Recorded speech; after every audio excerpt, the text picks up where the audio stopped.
قال الله تعالى في محكمه الفرقان العظيم وفي القرآن المجيد بعد أعوذ بالله من الشيطان الرجيم بفضل بسم الله الرحمن الرحيم وفعلت فعلتك التي فعلت وأنت من الكافرين قال فعلتها إذا وأنا من الضالين صدق الله العلي العظيم وقال نبينا رسول الله صلى الله عليه وسلم المؤمن مرآة المؤمنين أو كما قال عليهم الصلاة والسلام وصدق رسوله النبي الكريم ونحن على ذلك من الشاهدين والشاكرين والحمد لله رب العالمين.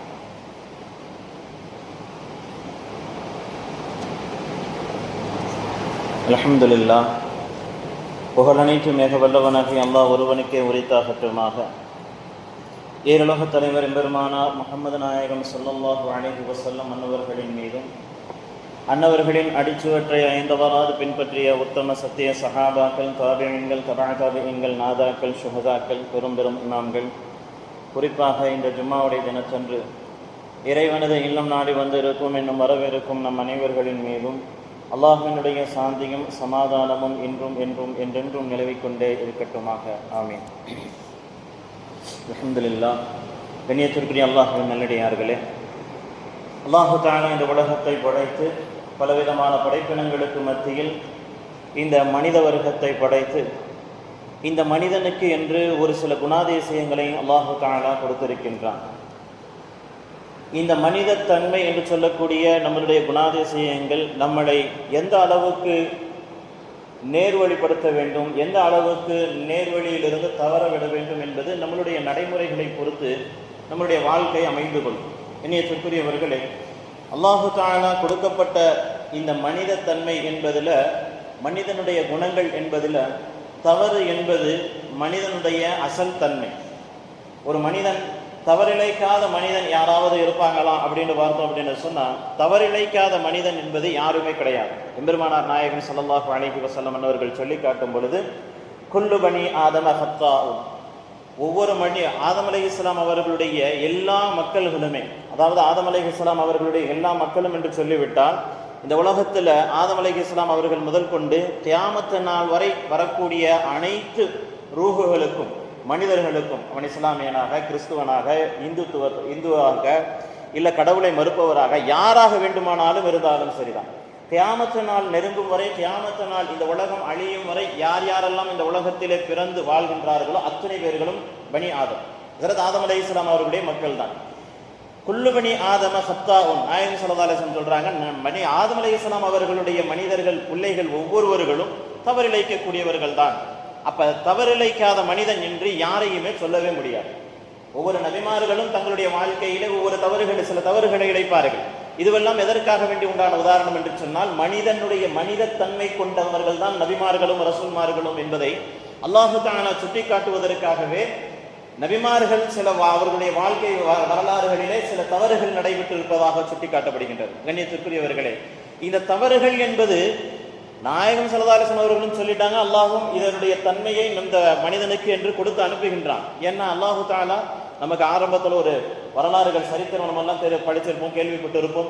2 மலக்குகள் எல்லாம் இடத்துல நாங்கள்லாம் மனிதர்களாக போனோம்னா சண்டை போட மாட்டோம், அடிச்சுக்க மாட்டோம் அப்படின்னு சொல்லும் பொழுது அல்லாஹு தஆலா சொல்றான், எப்பா நீ மலக்கு, அவன் மனிதன், மனிதனுடைய தன்மை என்பது அதுதான், அவன் தவறிழைக்கக்கூடியவன் தான். இல்ல அல்லாஹ், எனக்கெல்லாம் நீ மனுஷனா அனுப்பணும்னா நான் தப்பே செய்ய மாட்டேன். இப்ப நிறைய பேர் நம்ம உலகத்துல சொல்லக்கூடிய ஒரு வழக்கம் இருக்கும், யாராவது ஒருத்தர் நல்ல பணம் காசை வச்சுக்கிட்டு காசு தர்மம் செய்யாதவர்கள் இருப்பார். அவங்கள பார்த்து காசு இல்லாதவன் என்ன சொல்லுவானா, என்கிட்ட மட்டும் இவனோட காசுலாம் இருந்துச்சுன்னா நான் தான தர்மம்லாம் அவ்வளவு செய்வேன், என்கிட்ட மட்டும் உடல் ஆரோக்கியம் இருந்துச்சு அப்படின்னு சொன்னா இவனை மாதிரி நான் சும்மாலாம் உட்கார்ந்துருக்க மாட்டேன், நான் அவ்வளவு தொழுவேன் அப்படின்னு சொல்லி ஒவ்வொரு விஷயங்களுக்கும் அடுத்தவர்களுடைய விஷயத்தை எடுத்து என்கிட்ட மட்டும் அப்படி இருந்துச்சுன்னா, என்கிட்ட மட்டும் அப்படி இருந்துச்சுன்னா, அதே மாதிரி மலக்குகளும் அப்படி சொல்றாங்க, நான் மட்டும் மனுஷனா போனோம் அப்படின்னு சொன்னா நாங்க எந்த தவறும் செய்ய மாட்டோம். ஏன்? நாங்க உன்னுடைய எல்லா விஷயத்தையும் பார்த்திருக்கின்றோம், நரகம் சொர்க்கம் எல்லாத்தையும் பார்த்திருக்கின்றோம், நாங்கள் எப்படி தவறு செய்வோம்? அல்லாஹ் சொன்னா, எல்லாத்தையும் கொடுத்தாலும் மனிதனுடைய குணாதிசயத்தை கொடுத்துட்டா நீ தவறிழைத்து விடுவாய். இந்த மனிதனுடைய குணாதிசயம் என்பது உனக்கு வந்து விட்டால் நீ தவறில் செய்யக்கூடியவனாக விடுவாய். அல்லாஹ் தஆலா இடத்துல மீண்டும் மலக்குமார்கள் 2 பேரும் விவாதம் பண்றாங்க. அல்லாஹு தஆலா மனிதனுடைய குணத்தை கொடுத்து உலகத்திற்கு அனுப்புகின்றாங்க. எல்லாம் கேள்விப்பட்டிருப்போம். அதற்கு பிறகு வந்து இங்கே எல்லா விதமான தவறுகளையும் செய்து இன்று வரை கியாமத் நாள் வரை உலகிலேயே அவர்கள் தண்டனை அனுபவித்துக் கொண்டிருக்கின்றார்கள் என்று. கண்ணியத்திற்குரியவர்களே, இப்படி தவறுகள் என்பது நம்மளுடைய வாழ்க்கையில் நம்மளுடைய வாழ்க்கையில் ஒரு அங்கமாக இருந்து கொண்டுதான் இருக்கின்றது. இந்த தவறை திருத்துவது என்பதுதான் நம்மளுடைய பெரிய ஒரு விஷயமாக இருக்க வேண்டும்.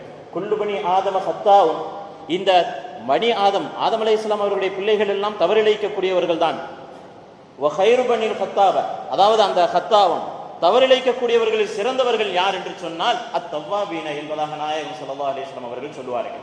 அந்த பாவத்தை நினைத்து நான் இறைவனிடத்திலே மீள்கின்றேன், யா அல்லாஹ் என்னை மன்னித்து விடு என்று நாம் மன்னிப்பு இறைவனிடத்திலே கேட்டு அந்த தவறிலிருந்து மீளும் பொழுதுதான் நான் சிறந்த மனிதராக ஆகின்றோம் என்பது ஸல்லல்லாஹு அலைஹி வஸல்லம் அவர்களுடைய பொன்மொழிகள். கண்ணியத்திற்குரியவர்களே, இப்ப இதுல ஒரு முக்கியமான ஒரு விஷயம் வர வேண்டும்.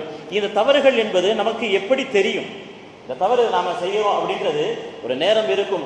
ஒரு தவறு என்று நடந்து விட்டது என்று சொன்னால் அவர்களுக்கு தங்களுடைய உள்ளங்களிலேயே ஒரு ஊசலாட்டம் உருவாகும். உள்ளத்திலேயே சொல்லும், நீ செய்யறது தப்பு அப்படின்னு சொல்லி. ஆனால் இன்றைக்கு எவ்வளவு தவறுகள், எங்கே எந்த அளவுக்கு தவறுகள் நிகழ்ந்தாலும் இதெல்லாம் தப்பு இல்லை, பார்த்துக்கலாம் அப்படின்னு சொல்லக்கூடிய ஒரு காலகட்டம். ஒரு நேற்றைய தினம் நண்பர்களோடு உலமாக்களோடு பேசிக்கொண்டு இருக்கும் பொழுது ஒரு வீடியோ ஒரு விஷயம் சொல்கின்றார்கள். ஒரு பெண்மணி, இஸ்லாமிய பெண்மணி, டாட்டூ, அந்த கையில உடம்புலாம் படம் வரைஞ்சுக்கிறாங்கல்ல, அந்த படம் வரைவதற்காக வேண்டி அந்த படம் வரையக்கூடிய டாட்டூ செய்யக்கூடிய அந்த படம் வரையக்கூடியவன் இடத்துல போறாங்க.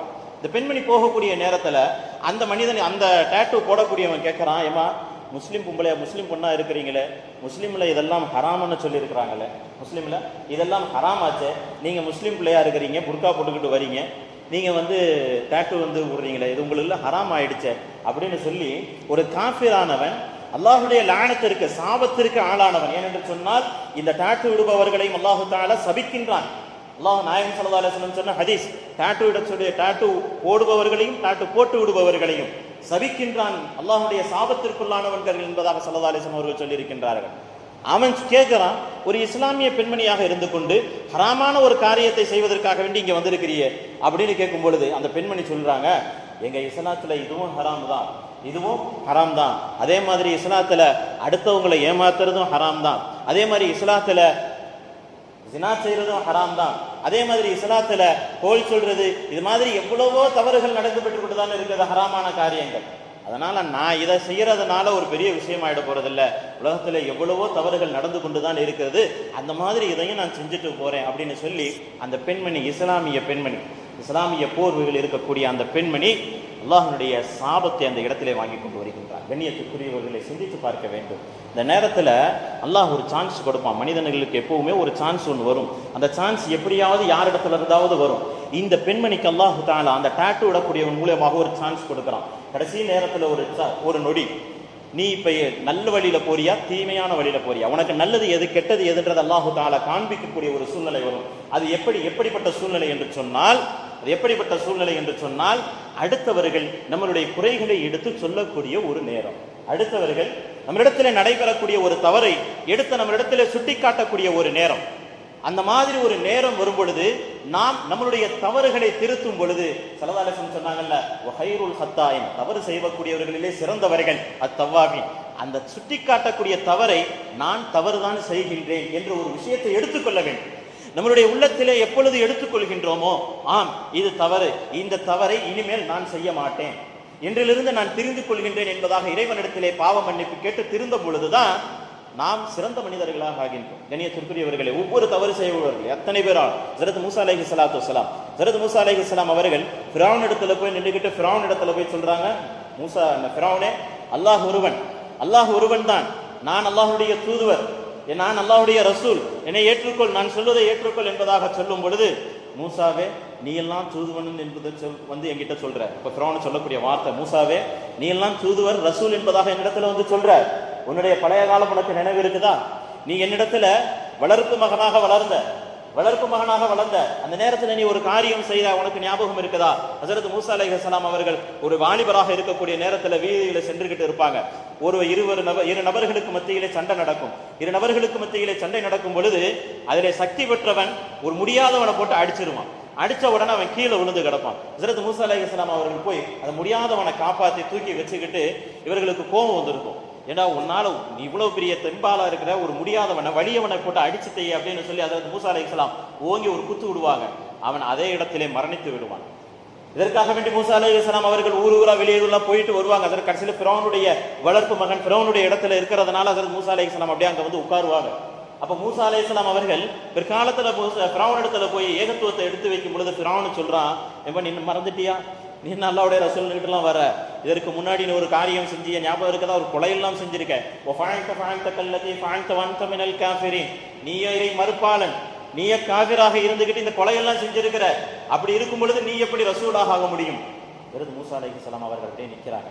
ஹஜ்ரத் மூசா அலைஹிஸ்ஸலாம் அவர்கள் ஃபிரௌன் சொன்ன வார்த்தையை கேட்டு நிற்கிறாங்க. மூசா அலைஹிஸ்ஸலாம் அவர்கள் சொல்றாங்க, قال فعلتها اذا وانا من الضالين, அது நான் அறியாத பொழுது இருந்த செய்த தவறுதான், நான் செஞ்சது தவறுதான், நான் செய்தது தவறுதான், ஆனால் இதன் அனமினம் வாழ்லேன், நான் அந்த நேரத்தில் அறியாதவனாக இருந்தேன் என்பதாக தன்னுடைய தப்பை உணர்ந்து ஒப்புக்கொண்டு ஃபிரௌனுக்கு முன்னாடி நான் அந்த தவறை செஞ்சதெல்லாம் இல்லை, அதை நான் சும்மா தான் அடித்தேன், செத்து போயிட்டேன், அதுக்கு எனக்கு சம்பந்தம் இல்லை அப்படின்லாம் விவாதமெல்லாம் பண்ணலை.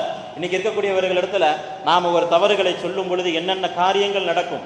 இன்னைக்கு ஒரு குடும்பத்தில் இருக்கட்டும், ஒரு மஹல்லாவில் இருக்கட்டும், ஒரு ஜமாத்தில் இருக்கட்டும், ஒரு ஊரில் இருக்கட்டும், இன்னைக்கு அரசியல் கட்சிகள் எல்லாம் எடுத்துக்கொள்வோமே, மத்திய அரசு ஒரு வேலை காட்டுவான். மத்திய அரசு உடனே அவர்கள் மீது யாராவது செய்யக்கூடிய அவலங்களை எடுத்து சொன்னால் உடனே ஒரு சிபிஐ கொண்டு போய் உள்ள விடுறது.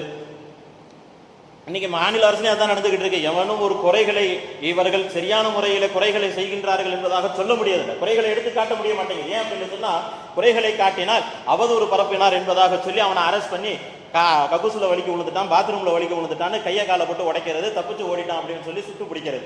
இணையத்திற்குரியவர்களே, இது மாதிரி அநியாயங்கள் எல்லாம் என்றளவும் நடந்து கொண்டிருக்கின்றது. ஆனால் இது மாதிரி சுட்டி காட்டப்படும் பொழுது எவர் ஒருவர் அந்த தவறுகளை உணர்ந்து கொள்கின்றாரோ அல்லாஹ் தஆலா சொல்கின்றான், அவர்களுக்கு நல்ல ஒரு வழி இருக்கின்றது. இந்த உலகத்திலும் நாளை மறுமையிலும் அவர்களுக்கு நிரந்தரமான வாழ்க்கை, ஒரு அழகிய வாழ்க்கை இருக்கின்றது என்பதாக அல்லாஹ் தஆலா தனது திருமறையில சொல்லி காட்டுவான். நாயகம் ஸல்லல்லாஹு அலைஹி வஸல்லம் அன்னவர்கள் மௌத்தினுடைய நேரம், ஹஜ்ரத் ஸல்லல்லாஹு அலைஹி வஸல்லம் அவர்கள் வஃபாத்தான பிறகு அங்கே ஒரு பெரிய கலவரமாக நடந்து கொண்டிருக்கின்றது. ஹஜ்ரத் உமர் ரலியல்லாஹு அன்ஹு அவர்கள் வாளை உருவி கொண்டு சொல்லிக் கொண்டிருக்கின்றார்கள், யாராவது இங்கே ஸல்லல்லாஹு அலைஹி வஸல்லம் அவர்கள் இறந்துட்டீங்கன்னு சொன்னீங்கன்னா உங்களுடைய உடம்புல தலை இருக்காது, ஸல்லல்லாஹு அலைஹி வஸல்லம் மௌத்தெல்லாம் ஆகல, இப்போ எந்திரிச்சு வந்துருவாங்க அப்படின்னு சொல்லி ஒரு பதட்டம். ஸல்லல்லாஹு அலைஹி வஸல்லம் அவர்கள் தன் உயிரினும் மேலான ஒரு நபர், தன்னுடைய நண்பர், தன்னுடைய நேர்வழிகாட்டி உலகத்தை விட்டு பிரிந்து இடக்கக்கூடிய நேரத்தில் அவர்களால் அதை தாங்கிக் கொள்ள முடியாமல் என்னென்னவோ குழந்தைகிட்டு இருக்கிறாங்க. ஹஜ்ரத் அபூபக்கர் ரலியல்லாஹு அன்ஹு அவர்கள் வராங்க. ஹஜ்ரத் ஸல்லல்லாஹு அலைஹி வஸல்லம் அவர்களுடைய பூ உடலை உள்ள போய் பார்த்துட்டு வெளியே வராங்க. வெளியே வந்தா உமர் ரலியல்லாஹு தஆலா கத்திக்கிட்டு நிற்கிறாங்க. உமரே உட்காருங்க அப்படின்னு சொல்லி ஹஜ்ரத் அபூபக்கர் ரலியல்லாஹு அன்ஹு கூப்பிட்டு சொல்றாங்க. உமர் ரலியல்லாஹு தஆலா உட்கார்ற மாதிரி இல்லை, அப்படியே வடவடத்து போய் நிற்கிறாங்க. அவர்கள் ஹஜ்ரத் ஸல்லல்லாஹு அலைஹி வஸல்லம் அவர்களோடு எந்த நேரமும் உடனேகி இருந்தவர்கள், இஸ்லாத்திற்காக வேண்டிய அந்த 13 வருடங்கள் ஸல்லல்லாஹு அலைஹி வஸல்லம் அவர்களோடு அவர்கள் என்னென்ன பாடுபட்டு இருப்பார்கள், ஸல்லல்லாஹு அலைஹி வஸல்லம் அவர்களுடைய அதிசயங்கள், அந்த விஷயங்களை எல்லாம் எவ்வளவு பார்த்திருப்பார்கள். அப்படிப்பட்ட ஒருவர் நமக்கு நம்ம விட்டு பிரிந்து இருக்கின்றார்கள் என்று சொன்னால் அதை தாங்க முடியாமல் ஹஜ்ரத் உமர் ரலியல்லாஹு தஆலா நிற்கிறாங்க. ஹஜ்ரத் அபூபக்கர் ரலியல்லாஹு அன்ஹு அவர்கள் வந்து நிற்கிறாங்க. உமர் ரலியல்லாஹு அன்ஹு அவர்கள் உட்காருங்கன்னு சொல்றாங்க. உமர் ரலியல்லாஹு தஆலா கேட்கல. ஹஜ்ரத் அபூபக்கர் ரலியல்லாஹு அன்ஹு அவர்கள் மக்களை பார்த்து உடனே பிரசங்கம் செய்ய ஆரம்பிக்கிறாங்க. ஹம்து ஸலவாத்தை ஓதி அல்லாஹ்வை புகழ்ந்தவர்களாக, கண்மணி நாயகம் ஸல்லல்லாஹு அலைஹி வஸல்லம் அவர்கள் மீது ஸலவாத்து சொல்லியவர்களாக குர்ஆனுடைய ஆயத்தை ஓதுகின்றார்கள். வமா முஹம்மதுன் இல்லா ரசூல் கத் ஹலத் மின் கப்லிஹி ரசூல். இந்த நபீர், இந்த ரசூல் இருக்கிறாங்களே முஹம்மது ஸல்லல்லாஹு அலைஹி வஸல்லம் அவர்கள், ரசூலை தவிர வேறு யாருமே கிடையாது. இவர்களுக்கு மரணம் இல்லாமல் இவர்கள் இருக்கக்கூடிய கடவுள்கள் எல்லாம் கிடையாது. இவர் கத் ஹலத் மின் கப்லிஹி ரசூல், இதற்கு முன்னாடி வந்த ரசூல்மார்களுக்கும் இதே போன்று மௌத் என்பது நிகழ்ந்திருக்கின்றது. இந்த முஹம்மது ஸல்லல்லாஹு அலைஹி வஸல்லம் அவர்களும் மரணிக்கக்கூடியவர்கள் தான், இந்த வாழ்க்கையை முடிக்கக்கூடியதுதான் என்பதை ஸல்லல்லாஹு அலைஹி வஸல்லம் அவர்களால் அல்லாஹ்வால் அருளப்பட்ட ஆயத்தை ஹஜ்ரத் அபூபக்கர் ரலியல்லாஹு தஆலா என்று ஓதி காட்டுறாங்க. ஹஜ்ரத் உமர் ரலியல்லாஹு தஆலா அவர்கள் சொல்றாங்க, அந்த நேரத்தில் உமர் ரலியல்லாஹு அன்ஹு அவர்கள் சொல்லக்கூடிய வார்த்தை, ஹஜ்ரத் அபூபக்கர் ரலியல்லாஹு அன்ஹு அவர்கள் ஆயத்தை ஓதின உடனே என்னால் அதுவரை அந்த ஆயத்தை எனக்கு ஞாபகம் இல்லை, ஹஜ்ரத் அபூபக்கர் அவர்கள் ஓதின உடனே தான் எனக்கு ஞாபகம் வந்துச்சு. அந்த நேரம் என்னுடைய உடலை என்னுடைய கால் தாங்கிக் கொள்ள முடியவில்லை. ஹஜ்ரத் உமர் ரலியல்லாஹு தஆலா சொல்றாங்க, என்னுடைய உடலை என்னுடைய கால்களால் தாங்க முடியவில்லை, அப்படியே நான் கீழே விழுந்து விட்டேன். அந்த அளவுக்கு எனக்கு அந்த ஆயத்தினுடைய தாக்கம் ஏற்பட்டது. நான் செய்த தவறை எண்ணி அந்த இடத்திலே நான் வருந்தினேன் என்பதாக ஹஜ்ரத் உமர் ரலியல்லாஹு தஆலா அன்ஹு அவர்கள் தாங்களாகவே சொல்லக்கூடிய வார்த்தைகள் ஹதீஸ் கிதாபுகளிலே பதிவு செய்யப்படுகின்றன. கண்ணியத்திற்குரியவர்களே, ஒரு தவறுகளை ஒப்புக்கொள்ளும் பொழுதுதான் அந்த மனிதன் சிறந்த மனிதனாக மாறுகிறான் என்பது வரலாறுகள் மூலம் நமக்கு தெளிவாகின்றது. ஹஜ்ரத் உமர் ரலியல்லாஹு தஆலா அன்ஹு அவர்கள் அதே வீரத்தோடும் அதே கோபத்தோடும் அதே ஆக்ரோஷத்தோடும் உணர்ச்சி வசப்பட்டவர்களாக இந்த உலகத்திலே இருந்திருந்தார்கள் என்று சொன்னால் அடுத்த ஹலீஃபாவாகலாம் வந்திருக்க மாட்டாங்க. ஹஜ்ரத் உமர் ரலியல்லாஹு தஆலா அன்ஹு அவர்கள் ஹலீஃபா ஆகிறதுக்கு முன்னாடி எப்படின்னா, கலீஃபா ஆன பிறகும் கூட தன்னிடத்திலே ஒருவர் தவறை சுட்டி காட்டினால் அது யாராக இருந்தாலும் ஹஜ்ரத் உமர் ரலியல்லாஹு தஆலா பார்க்க மாட்டாங்க, அப்படியே பண்ணிடுவாங்க. ஹஜ்ரத் உமர் ரலியல்லாஹு தஆலா அவர்கள் அந்த இரவுகளிலே வீதிகளிலே சென்று உலா வருவார்கள். நிறைய சம்பவங்கள் கேள்விப்பட்டு இருப்போம். ஹஜ்ரத் உமர் ரலியல்லாஹு தஆலா அவர்கள் மாதிரி ஒரு நேரம் போய்கிட்டு இருக்கிறாங்க. ஒரு வீட்டில் இசையினுடைய மியூசிக்குடைய சவுண்ட், மியூசிக் வர மாதிரி ஒரு சவுண்டு கேட்குது. ஹஜ்ரத் உமர் ரலியல்லாஹு தஆலா கொஞ்ச நேரம் நின்று பார்க்குறாங்க. மியூசிக் சவுண்டு கேட்குது, வீட்டில் முணுமுணுக்கிற சவுண்டு கேட்குது அப்படின்னு சொல்லி ஹஜ்ரத் உமர் ரலியல்லாஹு தஆலா அவர்கள் அந்த வீட்டினுடைய சுவரில் ஏறி குதித்து அந்த வீட்டுக்குள்ள போறாங்க. உள்ள போனா ஒரு மனிதர் சாராயத்தை வச்சுக்கிட்டு மதுவையும் பக்கத்தில் இருக்கக்கூடிய மாது என்று சொல்லக்கூடிய ஒரு பெண்மணி விலை பெண்களையும் வைத்துக்கொண்டு மியூசிக்கை போட்டுக்கிட்டு அங்கே அநியாயம் நடக்குது. அங்கே ஒரு அக்கிரமமான ஒரு பாவமான காரியங்கள் நடைபெறுகின்றது. ஹஜ்ரத் உமர் ரலியல்லாஹு தஆலா அவர்கள் ஏறி குதிச்சு உள்ள போய் அல்லாஹ்வினுடைய விரோதியே, அந்த மனிதனை பார்த்து சொல்கின்றார்கள், அல்லாஹ்வினுடைய விரோதியே, என்ன காரியம் செய்து கொண்டிருக்கின்றாய்? அல்லாஹ் எதையெல்லாம் தடுத்திருக்கின்றானோ அதுவெல்லாம் நீ இங்கே செய்து கொண்டிருக்கின்றாய், யாரடா நீ என்பதாக சொல்லி ஹஜ்ரத் உமர் ரலியல்லாஹு தஆலா அவர்கள் கோபத்தோடு கேட்கும் பொழுது அந்த மனிதன் நின்றுகிட்டு அந்த ஹஜ்ரத் உமர் ரலியல்லாஹு தஆலா அவர்கள் பார்த்து, ஜனாதிபதியே கொஞ்சம் இருங்க, அமைதியா இருங்க, நான் எதனால் அல்லாஹ்வுடைய விரோதி என்பதாக சொன்னீர்கள்? நான் எதனால் அல்லாஹ்வுடைய விரோதி? அல்லாஹ் தடுத்த விஷயத்தை செய்ததற்காக வேண்டி நான் அல்லாஹ்வுடைய விரோதி அப்படி என்று சொன்னால் நீங்கள் யார்? ஒரு குடிகாரன் ஹஜ்ரத் உமர் ரலியல்லாஹு அன்ஹு அவர்களை பார்த்து அந்த நேரத்தில் அவர் கேட்கக்கூடிய கேள்வி, நான் அல்லாஹ்வுடைய விரோதி என்று சொன்னால் நீங்கள் யார்? ஹஜ்ரத் உமர் ரலியல்லாஹு தஆலா அவர்களே நிற்கிறாங்க. என்னடா சொல்ற, என்னப்பா சொல்ற, நான் என்ன செஞ்சேன் அப்படின்னு சொன்னா அல்லாஹு தஆலா என்ன சொல்லியிருக்கின்றான், ஒரு வீட்டுக்குள்ள நுழையும் பொழுது ஃபதுகுலுஹா அப்வாபல், அந்த வீட்டுக்குள்ள நுழையும் பொழுது முன்வாசல் வழியாக நுழையுங்கள் என்பதாக சொல்லுகின்றான். நீங்க என்ன செஞ்சிருக்கீங்க? வீட்டு பின்னாடி வாசல் செவுரு ஏறி குதிச்சு வரீங்க. நீங்க அல்லாஹ்வுடைய குர்ஆன் ஆயத்துக்கு மாற்றம் செஞ்சிருக்கிறீங்க. அதே மாதிரி உள்ளே நுழையும் பொழுது யா அய்யுஹல்லதீன ஆமனு குலு, நீங்கள் உள்ளே நுழையும் பொழுது சலாம் சொல்லி நுழையுங்கள் என்பதாக அல்லாஹு தஆலா சொல்கின்றான். நீங்க உள்ள வரும்போது சலாமும் கேட்கல, என்னிடத்தில் அனுமதியும் கேட்கல, குர்ஆனுடைய ஆயத்துக்கு மாற்றம் செய்து விட்டீரே உமரே என்பதாக அந்த குடிகார மனிதர் நான் ஹஜ்ரத் உமர் ரலியல்லாஹு ஜனாதிபதியாகிய உமர் ரலியல்லாஹு அவர்களை பார்த்து கேட்கிறாங்க. உமர் ரலியல்லாஹு அவர்களுக்கு எவ்வளவு கோபம் வரணும். அந்த இடத்துல எல்லா தவறுகளையும் செய்து கொண்டிருக்கின்றார். 3 விதமான தவறுகளையும் மிக உக்கரமான ஹராமான காரியங்களை செய்து கொண்டிருக்கக்கூடிய ஒரு மனிதன் இந்த இடத்தில் ஹஜ்ரத் உமர் ரலியல்லாஹு அவர்கள் ஆயத்திற்கு மாற்றம் செய்திருக்கின்றீர்களே என்று கேட்கும் பொழுது ஹஜ்ரத் உமர் ரலியல்லாஹு தஆலா அப்படியே நிற்கிறாங்க. ஜனாதிபதி அவர்களிடத்தில் ஆட்சேபிக்கின்றது, எதுவுமே செய்யவில்லை அந்த மனிதனே, நண்பரே, நீர் என்னுடைய தவறை சுட்டி காட்டினீர், நான் திருந்தி கொள்கின்றேன், என்னிடத்தில் இருக்கக்கூடிய தவறை நான் மாற்றிக்கொள்கின்றேன், நானும் உங்களுடைய தவறை சுட்டி காட்டுகின்றேன், நீங்களும் மாறிவிடுங்கள் என்பதாக அவரிடத்திலே சொல்லிவிட்டு ஹஜ்ரத் உமர் ரலியல்லாஹு தஆலா ஒரு ஜனாதிபதி அந்த வீட்டிலிருந்து தலை குனிந்து வெளியே வருகின்றார்கள். கண்ணியத்திற்குரியவர்களே, ஒரு ஜனாதிபதி ஆட்சி அதிகாரத்தில் இருக்கக்கூடியவர்கள் இஸ்லாத்திற்கு எதிராக எந்த ஒரு தவறு நடந்தாலும் அவர்களை கொலை செய்வது அந்த இடத்துல அந்த நேரத்தில் சாதாரண ஒரு விஷயம். ஆனால் அங்கே நடைபெறக்கூடிய ஒரு விஷயம், தவறை சுட்டிக்காட்டியதன் காரணமாக ஜனாதிபதியாக இருந்தாலும் அந்த தவறை ஒப்புக்கொண்டு ஹஜ்ரத் உமர் ரலியல்லாஹு தஆலா வந்ததனால தான் இன்ன வரைக்கும் உலக அளவில் உமர் ரலியல்லாஹு அவருடைய ஆட்சி வராதா, உமர் ரலியல்லாஹுடைய ஆட்சி வராதான்னு ஏங்கிக்கிட்டு கிடக்கிறாங்க. கண்ணியத்திற்குரியவர்களே, இன்னைக்கு உலகத்தில் நடைபெறக்கூடிய சில விஷயங்கள் கம்பெனிகள் எல்லாம் பார்க்கலாம். அவர்கள் எல்லாம் கஸ்டமர் ஃபீட்பேக்னு ஒன்று வச்சிருப்பாங்க. இந்த கஸ்டமர் ஃபீட்பேக் மட்டும் இல்லை அப்படின்னு சொன்னா, ஒரு கஸ்டமருடைய ஃபீட்பேக் அவர்களுக்கு தேவைப்படலை அப்படின்னு சொன்னா அந்த கம்பெனி வளர முடியாது. எதற்காக வேண்டி ஒவ்வொரு இடங்களிலும் இது போன்ற விஷயங்கள் வச்சிருப்பாங்க. சேல்ஸ் கம்பெனிகளை பார்த்தோம்னா ஆஃப்டர் சேல்ஸ் சர்வீஸ் அப்படின்னு சொல்லி ஒரு விஷயத்தை வச்சிருப்பாங்க. அந்த நேரத்தில் அவர்கள் கஸ்டமருடைய ஃபீட்பேக், டிவியில் நடக்கக்கூடிய நிகழ்ச்சிகள் எல்லாம் தங்களுடைய கருத்துக்கள் வரவேற்கப்படுகின்றன அப்படின்னு சொல்லிட்டு முடிப்பாங்க. இந்த மாதிரி காரியங்கள் எல்லாம் நடைபெறுகின்றது என்று சொன்னால் காரணம் என்ன தெரியுமா? நாம் அடுத்த வளர்ச்சிக்கு அடுத்த ஸ்டெப் எடுத்து வச்சு நம்ம வளர வேண்டும் என்று சொன்னால் நாம் செய்யக்கூடிய தவறுகள் என்னென்ன அப்படின்றது நமக்கு தெரியணும். ஹஜ்ரத் அப்துல் அஜீஸ் என்று சொல்லக்கூடிய இப்ராஹிம் இப்னு அதுகம் என்று சொல்லக்கூடிய ஒரு பெரியவர்கள், இவர்கள் பல்லுகம் என்ற நாட்டினுடைய ஒரு பெரிய அரசராக இருந்து கொண்டிருக்கின்றார்கள். எந்த அளவுக்கு என்று சொன்னால் அவர்கள் படுத்தா கூட அந்த படுக்க அறையில ஒரு பூவெல்லாம் ரோஜா பூவெல்லாம் போட்டு அந்த அளவுக்கு ஒரு பெரிய அரசர், ஒரு பெரிய ராஜ வாழ்க்கை வாழக்கூடிய ஒரு மனிதர், ராஜா, அந்த நாட்டினுடைய அரசர். ஒரு நேரத்தில் உள்ளே வருகின்றார். அந்த தன்னுடைய கட்டிலில் பூ போடக்கூடிய ஒரு அடிமைப்பெண், பூ போடக்கூடிய ஒரு அடிமைப்பெண் அந்த நேரத்தில் கொஞ்ச நேரம் அந்த கட்டிலில் படுத்துட்டா. என்ன நடந்திருக்கும்? கட்டிலில் தான் அரசர் படுக்கக்கூடிய கட்டிலில் பூவெல்லாம் போட்டுட்டு அந்த அடிமை பெண் போய் படுத்துட்டா. கொஞ்ச நேரம் இப்ராஹிம் இப்னு அதுகம் ரலியல்லாஹு அன்ஹு அவர்களுக்கு சரியான கோபம் வந்துருச்சு. சரியான கோபம் வந்து தன்னுடைய சாட்டை எடுத்து அட்டி வெளுக்கிறாங்க. அட்டி வெளுத்த உடனே கொஞ்சம் நேரத்தில் பார்த்தா அடிமை பெண் அழுதுகிட்டு ஓடுவா அப்படின்னு பார்த்தா நின்று சிரிக்க ஆரம்பிச்சிட்டான். அழுதவ திடீர்னு நிப்பாட்டிட்டு சிரிக்க ஆரம்பிச்சிட்டான். இப்ராஹிம் இப்னு அதுகம் கேட்குறாங்க, இல்லை நான் என்ன செய்கிறேன், நீ என்ன எவ்வளோ பெரிய தப்பு செஞ்சுட்ட, நான் உன்னை அடிச்சுக்கிட்டு இருக்கிறேன், நீ என்ன சிரிக்கிற கொஞ்ச நேரத்தில் அப்படின்னு சொன்னால் இந்த அடிமை பெண் அழகான முறையில் சொல்கிறா, இல்லை கொஞ்ச நேரம் இந்த மெத்தையில், இந்த அரசருடைய மெத்தையில் கொஞ்ச நேரம் நான் படுத்துட்டேன், இதற்காக வேண்டி எனக்கு இவ்வளவு தண்டனை அப்படின்னு சொன்னால் காலம் ஃபுல்லாக படுத்துக்கிட்டு இருக்கிறீங்களே நீங்கள், உங்களுக்கு அல்லாஹ்விடத்தில் எவ்வளவு தண்டனை கிடைக்கும்னு நினச்சேன், அதை நினச்சி இந்த தண்டனை எனக்கு கம்மி தான் அப்படின்னு நினச்சி நான் சிரித்தேன், நான் சந்தோஷப்பட்டேன் என்பதாக அந்த பெண்மணி சொல்லுகின்றான்.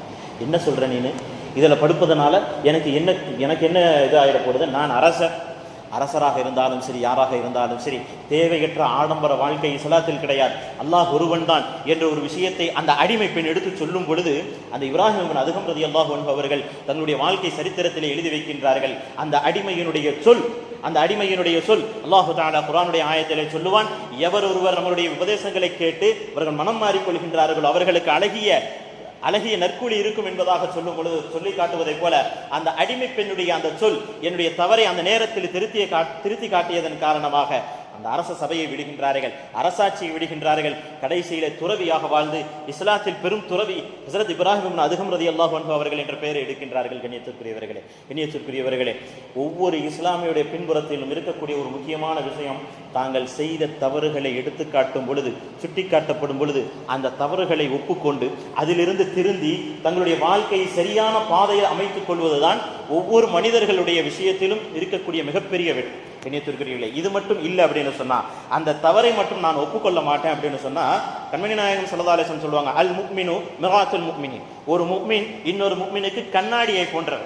அந்த கண்ணாடி போய் எனக்கு காட்டும், என் மூஞ்சில உள்ளது தான் கண்ணாடி காட்டும். இப்ப நீ என்னப்பா என் மூஞ்சில பருவெல்லாம் வச்சு காட்டுற, நான் ஏத்துக்க மாட்டேன்டா அப்படின்னு சொல்ல முடியுமா? முகத்துல பரு வந்துருச்சு, முகத்துல பரு வந்து அசிங்கமா இருக்குது, கண்ணாடியில போய் பார்க்குறோம், ஏன்னா இந்த பருவெல்லாம் நான் ஏத்துக்க முடியாது அப்படின்னு சொல்ல முடியுமா? இல்லை அப்படின்னு சொன்னால், நார்மலாக இன்றைக்கி வரும் மெடிக்கல் செக்கப்புக்கு போகிறோம், மெடிக்கல் செக்கப்புக்கு போகும் பொழுது வயிற்று வலி, தலைவலி, எதுக்காவது ஒன்றுக்கு போகிறோம், அல்லாஹ் பாதுகாக்க வேண்டும். அந்த நேரத்தில் ஏதாவது ஒரு நோய் இருக்குதுன்னு சொல்லிடுறாங்க, உடனே என்ன செய்வோம்? அந்த நோயை அகற்றுவதற்குண்டான எல்லா காரியங்களும், அது எவ்வளவு செலவுகள் ஆனாலும், எவ்வளவு துன்பங்கள் ஆனாலும், எவ்வளவு பெரிய ஆபரேஷனாக இருந்தாலும், எங்கே சென்று அந்த மருத்துவத்தை வாங்க வேண்டும் என்று சொன்னாலும் அதற்கு நாம் தயாராக இருப்போம். என்னுடைய உடலில் இருக்கக்கூடிய அந்த நோய்களை களைந்து நான் சிஹத்தான முறையிலே நல்ல ஒரு ராகத்தாக வாழ வேண்டும் என்பதற்காக வேண்டி இவ்வளவு துணிச்சலாக, இவ்வளவு செலவுகளுக்கும் எந்த ஒரு விஷயத்திற்கும் யோசிக்காமல் செய்யக்கூடிய ஒரு மனிதன் தன்னுடைய தவறை மட்டும் ஒருத்தன் சொல்லிட்டான்னா ஏற்றுக்கலாம். இன்னைக்கு தவறை கொண்டு போய் அடுத்த இடத்துல சொல்றதுக்கு 1000 பேர் இருப்பாங்க, தவற குரலி கலப்புறதுக்கும் அடுத்த இடங்களில் கழுவுறதுக்கும் நிறைய பேர்கள் இருப்பாங்க. ஆனால் ஒரு தவறை ஒரு இடத்துல சொல்லி காட்டுவது, அதை எதிராலே அவரிடத்திலேயே சொல்லி காட்டுவது உண்மையான நண்பர் என்பதாக சொல்வார்கள். ஒருவன் நம்முடைய தவறை எடுத்து காட்டக்கூடியவன் தான் உண்மையான நண்பன். நீ தப்பு செஞ்சா செய்யடா, அதெல்லாம் நான் கண்டுக்க மாட்டேன் அப்படின்னு சொன்னா அவன் உண்மை நண்பன் கிடையாது, அவன் உண்மை தோழன் கிடையாது. கண்ணியத்திற்குரியவர்களே, ஒரு பெரியவர்கள் ஹஸரத் பெரியவர்கள் எல்லாம் அவர்களுடைய வாழ்க்கையில தங்களுடைய அடுத்த கட்டத்துக்கு போகும்பொழுது ஹஸரத் அப்துல் அஜீஸ், உமர் இப்னு அப்துல் அஜீஸ் ரஹ்மத்துல்லாஹி அலைஹி அவர்கள் ஆட்சி பொறுப்பை ஏற்ற மாத்திரத்திலே ஏற்று அன்றைய பகல் வரை லொஹர் வரைக்கும் என்ன செய்யறாங்க அப்படின்னு சொன்னா, பெரும் விஷயங்களை எல்லாம் நிறைவேற்றி வச்சுட்டு ஹஸரத் அப்துல் அஜீஸ் வந்து படுக்கிறாங்க. கொஞ்ச நேரம் களைப்பாயிடுச்சு அப்படின்னு சொல்லி ரெஸ்ட் எடுப்பதற்காக வேண்டி வர்றாங்க. வரக்கூடிய நேரத்தில் அவருடைய மகனார் வராங்க. ஹஸரத் உமர் இப்னு அப்துல் அஜீஸுடைய மகனார் அங்கே வந்து தந்தையே, என்ன அந்த களைப்பாய் வந்து படுத்துட்டீங்க, வா ரெஸ்ட் எடுத்துக்கிறேன். உடனே மகனார் சொல்றாரு, ரெஸ்ட் எடுக்கிறது இருக்கட்டும், இந்த விஷயங்கள் எல்லாம் அனாதைகளுக்கு கொண்டு போய் கொடுக்கக்கூடிய விஷயங்கள் எல்லாம் இருக்குது, இதெல்லாம் கொண்டு போய் கொடுக்கணுமே. அப்போ உடனே அப்துல் அஜீஸ் சொல்றாங்க, இப்போ இருக்கட்டும், கொஞ்ச நேரம் ரெஸ்ட் எடுத்துக்கிறேன், ரெஸ்ட் எடுத்துட்டு சாப்பிட்டுட்டு மதியத்துக்கு மேலே போய் என்ன செய்வோம், அதெல்லாம் கொடுப்போம் அப்படின்னு சொன்னோன்னே மகனார் கேட்கின்றார், ஒரு தந்தையை அழகிய முறையிலே செலுத்தக்கூடிய சகோதரனாக, அதாவது தோழர்களாக இருக்கட்டும், தந்தை மகன்களாக இருக்கட்டும், ஒரு பெரிய உதாரணம். மகனார் சொல்கின்றார், தந்தையே தாங்கள் ஆட்சி பொறுப்பில் இப்போ ஏற்றுட்டீங்க, இதுவெல்லாம் உங்களுக்கு அமானித பொறுப்பாயிடுச்சு, இப்போ தூங்க போறேன்னு சொல்றீங்களே, தூங்கிட்டு நீங்க எந்திருப்பீங்கன்றது உங்களுக்கு என்ன நிச்சயம் இருக்கு?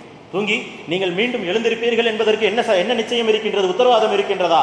அப்படி இருக்கும் பொழுது இந்த அமானிதத்தை விட்டுவிட்டு நீங்கள் ரெஸ்ட் எடுக்கிறேன்னு சொல்றீங்களே, இது எந்த விதத்துல நியாயம்? எழுந்திரீங்கள் தந்தையாரே அப்படின்னு சொல்லி ஹஜ்ரத் உமர் இப்னு அப்துல் அஜீஸ் ரஹ்மத்துல்லாஹி அலைஹி அவர்களை தன்னுடைய மகனார் எழுப்பும் பொழுது உமர் இப்னு அப்துல் அஜீஸ் நேரா வந்து தன்னுடைய மகனை கட்டி தள்ளிவிட்டு, என்னுடைய விஷயத்தில் எனக்கு உறுதுணையாக என்னுடைய மகனை இந்த அளவுக்கு கொடுத்திருக்கின்றாய் ரப்பே, உனக்கே புகழ் எல்லாம் உண்டாகட்டும் என்பதாக இறைவனை புகழ்கின்றார்கள். கண்ணியத்திற்குரியவர்களே, எந்த ஒரு இடத்தில் இருந்தாலும் நான் செய்யக்கூடிய தவறுகளை உணரும் பொழுதுதான், அதை ஏற்றுக்கொள்ளும் பொழுதுதான், அதாவது தவற உணர்றது நிறைய பேர் இருக்கும், இது நமக்கு தவறு அப்படின்றது நமக்கு நிறைய பேருக்கு தெரியும், ஆனால் அதை ஏற்றுக்கொள்ள வேண்டும். நான் தப்பு செஞ்சுட்டேன், இனிமே இதை நான் மாத்திக்கிறேன் அப்படின்னு நம்மளிடத்திலே எப்பொழுது ஒரு திருப்பு முறை ஏற்படுகின்றதோ அப்பொழுது நம்மளுடைய வாழ்க்கையில் வெற்றி என்பதை அல்லாஹு தஆலா நம்ம அவர்களுக்கு முன்னால் கொண்டு வந்து கொடுப்பான். கண்ணியத்துக்குரியவர்களே, எத்தனையோ விஷயங்கள் இன்னைக்கு குறைகளை அடையாளம் காண்பதுதான் மிகப்பெரிய விஷயம். ஏன்னா தப்பெல்லாம் போய்கிட்டே இருக்குது.